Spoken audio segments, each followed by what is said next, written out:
هل شعرتم يوما ما أنكم بحاجة لإرسال التيار الكهربائي لاسلكيا لشحن شيء ما في مكان ما مثل هاتف الجوال، آلة التصوير وغيرها من الأشياء عن بعد؟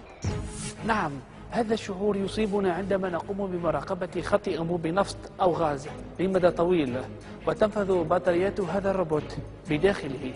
عندها يصيبنا الإحباط ونكون مضطرين عندها إلى قطع أنبوب النفط لإخراج الروبوت من الداخل، وهو ما يكلفنا خسارة على جميع الأصعدة.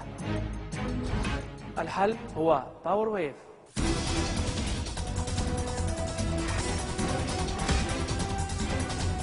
هذا الجهاز الفريد من نوعه حول العالم له قدرة على إرسال الموجات الكهرومغناطيسية داخل أنبوب النفط لشحن بطارية الروبوت عن بعد وفي وقت قياسي.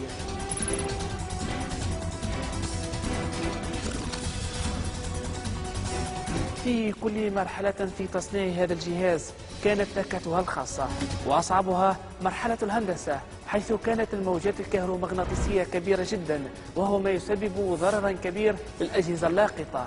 شو صار عنا هون؟ شو صار عنا هون؟ لكن بعد عمل متواصل نجحنا في حل هذا المشكل.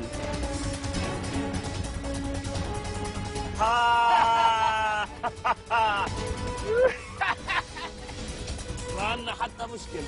الشارع عملاق، الشارع عملاق، الشارع عملاق. الشارع عملاق، الشارع عملاق في زمن الأقزمة. لعدم قطع أنبوب النفط عندما يعلق الروبوت بداخله، ولتسريع عملية مراقبة خط أنبوب نفط جديد بنسبة 30 إلى 40%، وللترفيع في درجة السلامة، صوتوا لهذا الجهاز لكي يكون في الأسواق العالمية.